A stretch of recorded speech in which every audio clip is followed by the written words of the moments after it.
Hoy vuelvo a visitar una de las obras de ingeniería más hermosas de la Argentina y el puente que más me gusta. El complejo ferrovial Unión Nacional, conocido como Zárate Brazo Largo, tiene dos puentes separados unos 30 kilómetros, el Bartolomé Mitre y el Justo José de Urquiza.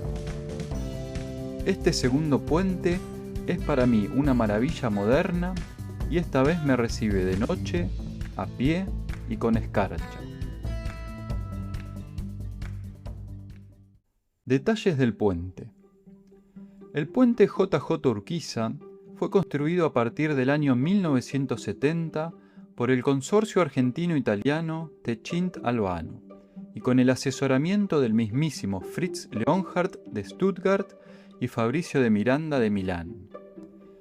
El puente tiene una luz de 550 metros, con 330 metros en el tramo central y 110 metros en cada extremo. A partir de ahí están los viaductos y terraplenes para el ferrocarril y la autovía. La altura máxima navegable es de 50 metros. El viaducto ferroviario es de vía única, de trocha media balastada, con durmientes de madera, construido sobre pilas de hormigón armado de sección hueca de 4 por 5,5 metros y 50 centímetros de espesor, coronadas por ménsulas dobles de 20 metros, a donde apoyan las vigas prefabricadas del viaducto. Estas pilas están fundadas sobre pilotes de hormigón armado de 2 metros de diámetro, con largos que van de 30 a 75 metros. La longitud del viaducto ferroviario es de unos 3 kilómetros, tanto el ingreso desde Buenos Aires como la salida del lado de Entre Ríos.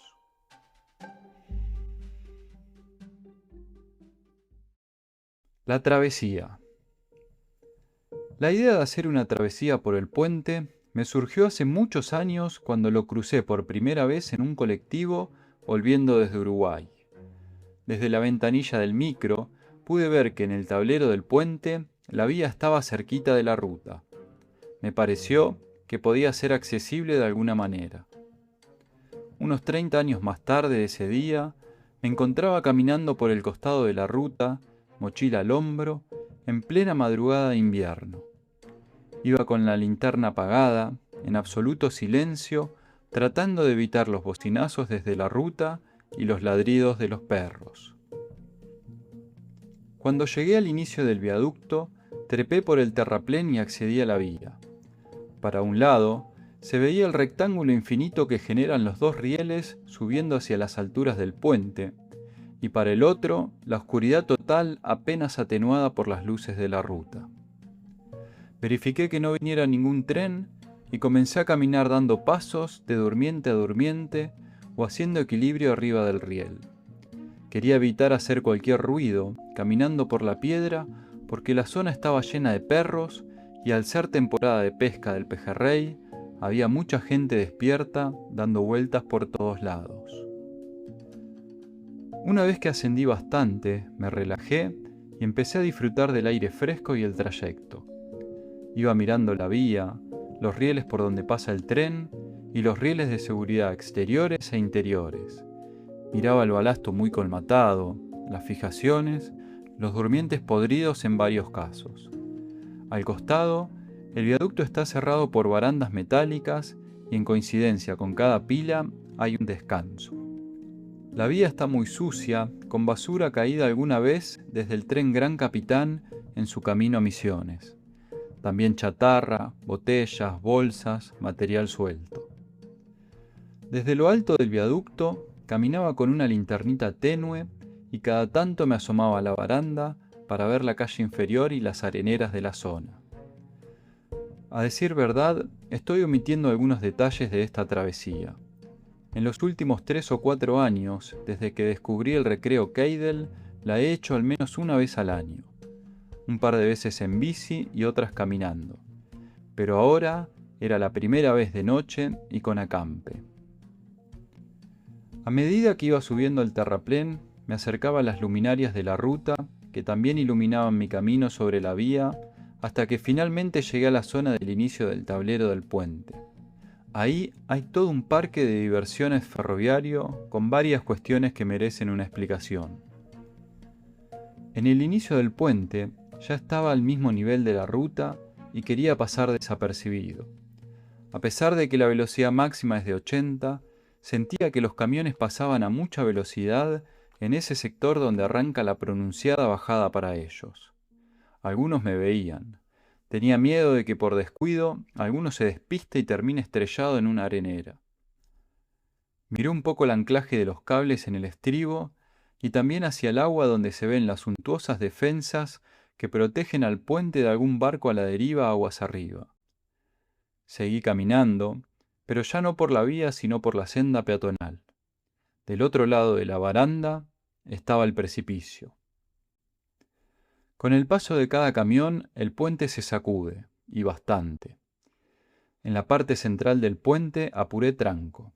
Si bien no se veía ni sentía ningún tren, para la segunda parte ya no se ve el viaducto ferroviario de acceso y de sorpresa te puede aparecer una locomotora.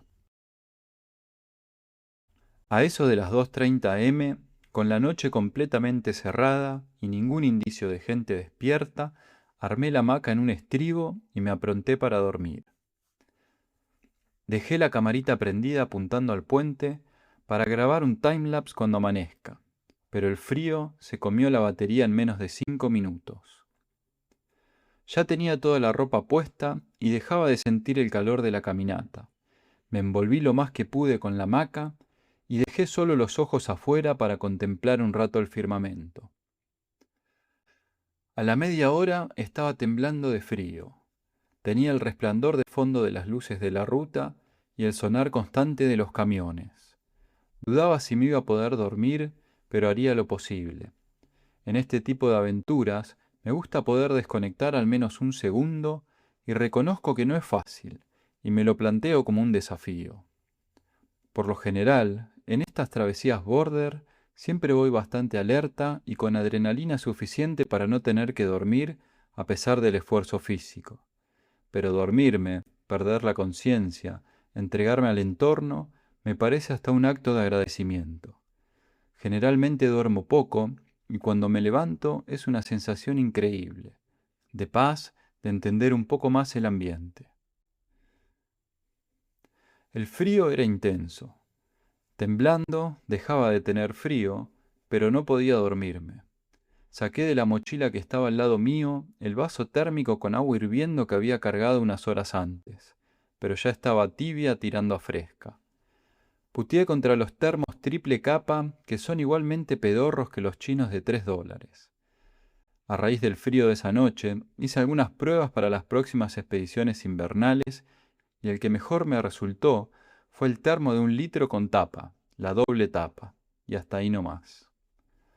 La petaca con licor chino contrabandeado de 57 grados ayuda para arrancar a caminar o antes de meterse en la bolsa de dormir, pero para estas travesías de andar con lo puesto termina siendo contraproducente. Me dieron ganas de ir al baño, me levanté de la hamaca y caminé unos 200 metros para cada lado para entrar en calor. Me acosté nuevamente y ahí sí me quedé dormido.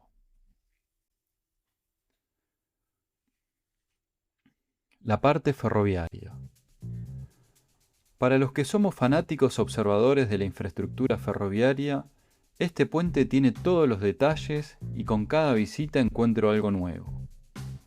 Antes de la entrada al tablero del puente, se interrumpen los rieles de seguridad externos e internos, dando lugar al aparato de dilatación, que como la palabra lo indica, permite cierto movimiento de los rieles por dilatación térmica, evitando trasladar la fuerza que eso generaría a la estructura del puente. A la salida del aparato hay un cupón de combinación donde el riel U50 pasa un perfil somisa de 60 kilos en la transición entre la estructura maciza del viaducto y el tablero colgante, y al cabo de unos metros vuelve al perfil original. Dentro del tablero, los durmientes pasan a ser robustos maderos arriostrados en los extremos, con rieles externos para encauzar un descarrilamiento y 2 hileras de maderos para cumplir la misma función, pero internamente a la trocha. También hay densificación de durmientes con una batería de fijaciones con silleta mixta. donde por un lado agarre el riel de manera rígida y por el otro se agarra al durmiente de manera elástica. En el resto del tablero del puente, el riel es fijado al durmiente con una fijación indirecta elástica con una plaqueta enablada.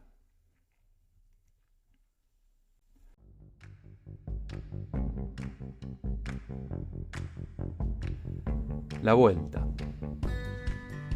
A eso de las 6:20 me desperté con el silbato grueso y continuado de un buque.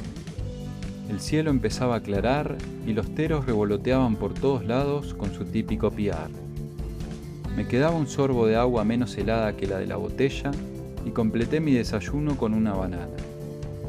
Las baterías estaban todas agotadas. Me puse a cargarlas de la GoPro mientras volaba un ratito con el dron peleando teros. Al rato llegó la majestuosa salida del sol por el fondo de la ruta.